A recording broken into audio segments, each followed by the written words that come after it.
তালশোর পশ্চিমপাড়া নোয়াজের বাড়ির যে ব্রিজটার সামনে এবং পিছনের গোড়ার অবস্থা বেশি খারাপ ছিল। তো আমরা এই জিনিসটা অবগত হই। আমরা এই কাজটা তালশোর পশ্চিমপাড়া প্রবাসী সংগঠনের পক্ষ থেকে সবাইকে নিয়ে সম্মিলিতভাবে আমাদের এ পর্যন্ত 27টা কাজ হয়েছে। সামনে কাজ নিলে 28 নম্বর কাজ হবে। কাজের মধ্যে অনেকের চিকিৎসা যাবৎ আমরা আর্থিক সহযোগিতা করে থাকি। অনেকের বিয়ে শাদীর ব্যাপারে, যারা হত দরিদ্র মানুষ, বিয়ে শাদীর ব্যাপারে কোনো টাকা পয়সা প্রয়োজন হলে আমরা সংগঠন থেকে সহযোগিতা করে থাকি। প্রাণের তালশহর, সত্যের সন্ধানে প্রাণের তালশহর সবখানে। বিসমিল্লাহির রহমানির রহিম। আমি আজহারুল ইসলাম রিপন, তালশোর পশ্চিমপাড়া প্রবাসী সংগঠনের একজন সদস্য। আমরা যখন ছুটিতে আসার পরে আমি জুনায়েদ সহ এবং জুনায়েদ জিল্লুর রহমান ছিল, নাসির ভাই ছিল, তখন আমাদের কাছে একটা প্রস্তাব আসে যে আমাদের প্রাইমারি স্কুল সংলগ্ন নোয়াজের বাড়ির সাথে যে ব্রিজটা, এই ব্রিজের দুই পাশে একটা বেহাল দশা, রাস্তায় যান চলাচল মানে কী বলে যাতায়াত করতে পারে না মানুষ। তখন আমরা এটা উদ্যোগ নিই এবং আমলে নিই। আমরা একসাথে সবাই বসি, সংগঠনের সদস্য যারা প্রবাসী আছে তাদেরকে নিয়ে বসার পরে আমরা দেখি যে এই কাজটা খুবই জরুরি আমাদের পাড়া প্রতিবেশীর জন্য এবং পশ্চিম পাড়ার মেন রাস্তা এটা। তখন আমরা উদ্যোগ নিই সংগঠনের পক্ষ থেকে, যে যতটুকু পারি ততটুকু সহযোগিতা নিয়ে হাত বাড়াই। ইনশাল্লাহ আমরা ঈদের সময় এই কাজটা করে দিই। এই কাজটা করাতে হয়েছে কি, এখন যে বৃষ্টি বাদলের দিন, যে চারাগাড়ির বাড়ির সামনে যে রাস্তাটা, এটা তো এখন গাড়ি চলাচল টোটালি করে না। তো আমরা এই রাস্তাটা আমাদের পাড়ার মেন রাস্তা। তো এটা করাতে পাড়া প্রতিবেশী যেমন উপকৃত, আমরা উপকৃত এবং সংগঠনের একটা সুনাম বয়ে আসছে। তো আমরা শুধু এই কাজ না, আমরা পাড়া প্রতিবেশীকে নিয়ে কাজ করি। আমাদের এ পর্যন্ত 27টা কাজ হয়েছে। সামনে কাজ নিলে 28 নম্বর কাজ হবে। কাজের মধ্যে অনেকের চিকিৎসা যাবৎ আমরা আর্থিক সহযোগিতা করে থাকি। অনেকের বিয়ে শাদীর ব্যাপারে, যারা হত দরিদ্র মানুষ, বিয়ে শাদীর ব্যাপারে কোনো টাকা পয়সা প্রয়োজন হলে আমরা সংগঠন থেকে সহযোগিতা করে থাকি। অনেকের বাড়িঘর বেহাল দশা থাকে, ঘর বেঁধে দিই। তো আমরা এখন চাচ্ছি যে আমাদের সংগঠনে এখন সদস্য সংকটে, এখন থেকে অনেকেই দেশে চলে আসছে, আবার অনেকেই নতুন করে গেছে।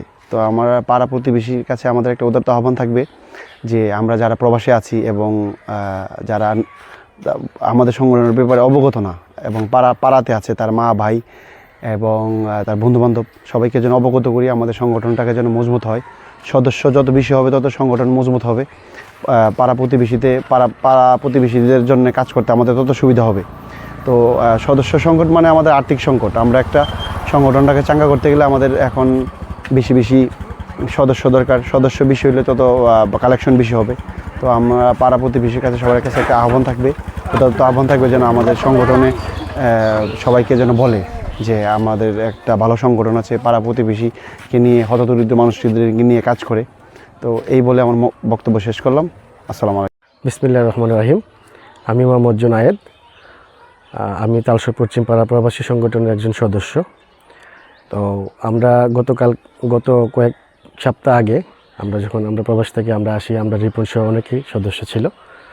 তো আমাদের তালশোর পশ্চিমপাড়া নোয়াজের বাড়ির যে ব্রিজটার সামনে এবং পিছনের গোড়ার অবস্থা বেশি খারাপ ছিল। তো আমরা এই জিনিসটা অবগত হই। আমরা এই কাজটা তালশোর পশ্চিমপাড়া প্রবাসী সংগঠনের পক্ষ থেকে সবাইকে নিয়ে সম্মিলিতভাবে, কারো শ্রম দিছে, কারো টাকা পয়সা দিচ্ছে, সবাই মিলে আমরা কাজটা সম্পন্ন করি। শুধু এই কাজটা নয়, তালশোর পশ্চিমপাড়া প্রবাসী সংগঠন বিগত 7 বছর ধরে আমাদের সমাজের বিভিন্ন ধরনের সমাজ উন্নয়নমূলক কাজ, সমাজের দরিদ্র এবং দরিদ্র এবং গরিব দুঃখী মানুষের বিয়ে শাদী থেকে ধরে সব কিছু কাজে প্রবাসী সংগঠন আমরা এগিয়ে আসছি। তো আমরা আশা করব তালশোর পশ্চিমপাড়া প্রবাসে যারা আছেন, আমরা সংগঠনের একজন সদস্য হিসাবে ক্ষুধার্ত আহ্বান জানাবো। আপনারা যারা প্রবাসে আছেন এবং যারা পরিবারে গার্জিয়ান আছেন, আপনারা সবাই এই সংগঠনে যাতে সংযুক্ত হয় এই বিষয়টা একটু অবগত করবেন। কারণ তালশোর পশ্চিমপাড়া প্রবাসী সংগঠন এমন একটা সংগঠন যে সংগঠনে এখানে কোনো রাজনীতিবাদী হয় না, শুধু সমাজ উন্নয়নমূলক কাজ হয়, হতদরিদ্রের কাজ হয়।